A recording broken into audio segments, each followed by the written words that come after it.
दिल्ली के मुख्यमंत्री अरविंद केजरीवाल की मुश्किलें कम ही नहीं हो रही। राउज एवेन्यू कोर्ट ने कथित शराब घोटाले से जुड़े करप्शन के मामले में उनकी न्यायिक हिरासत 8 अगस्त तक बढ़ा दी है। केजरीवाल को तारीख पे तारीख मिल रही। इसके अलावा अदालत ने शराब नीति से जुड़े मनी लॉन्ड्रिंग मामले में पूर्व उप मुख्यमंत्री मनीष सिसोदिया, बीआरएस नेता के कविता की न्यायिक हिरासत भी 31 जुलाई तक बढ़ा दी।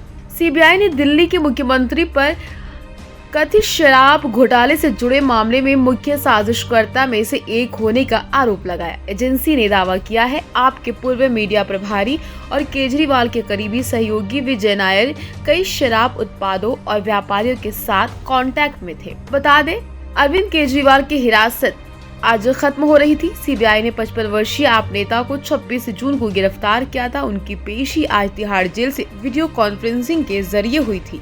दिल्ली आबकारी नीति से जुड़े सीबीआई मामले में केजरीवाल की मुश्किलें दिन ब दिन बढ़ती चली जा रही हैं। शराब पॉलिसी को लेकर केजरीवाल की मुश्किलें लगातार बढ़ रही। दरअसल ये वो पॉलिसी थी जिसके लागू होते ही दिल्ली में शराब और बियर पर ऑफर की झड़ी लग गई। नई आबकारी पॉलिसी के चलते दिल्ली में कई शराब के स्टोर्स पर एक बोतल की खरीद पर दूसरी बोतल मुफ्त मिल रही थी।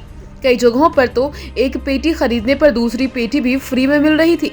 इस ऑफर की वजह से दिल्ली में शराब की दुकानों के बाहर लंबी लंबी लाइनें लग गई। शराब की दुकानें पर इतनी भीड़ हो गई कि कई जगहों पर पुलिस की मदद लेनी पड़ी, लेकिन उसके बावजूद भी एक बोतल की खरीद पर दूसरी बोतल by one get one free मिलती रही। दिल्ली में 17 नवंबर 2021 को नई एक्साइज पॉलिसी लागू की गई थी। इसके बाद शराब बिक्री के नियम बदल गए। दिल्ली में नई एक्साइज पॉलिसी के तहत शराब स्टोर्स को अधिकार था कि ग्राहकों को लुभाने के लिए वे गिफ्ट और डिस्काउंट भी दे सकते हैं, जबकि इसके पहले की आबकारी नीति के तहत शराब के दाम सरकार तय करती थी, जिस कारण दुकानदार इसमें कोई बदलाव नहीं कर सकते थे।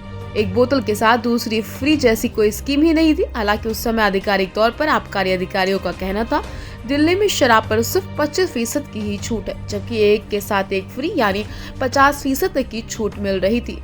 शराब की खुदरा विक्रेता कंपनियों से शराब की बिक्री से पूर्व ही कथित लाइसेंस शुल्क के रूप में करीब 300 करोड़ रुपए ले लिए गए थे। इसके साथ ही विक्रेताओं को ये इजाजत दे दी गई थी वे एमआरपी से नीचे किसी भी दाम पर शराब बेच सकते।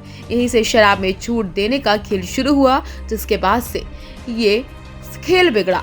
हर ठेकेदार ज्यादा शराब बेचने के लिए छूट पर छूट देने लगा और लोग जमकर खरीद रहे थे, क्योंकि दिल्ली वाले घरों में 18 लीटर बियर या वाइन रख सकते हैं।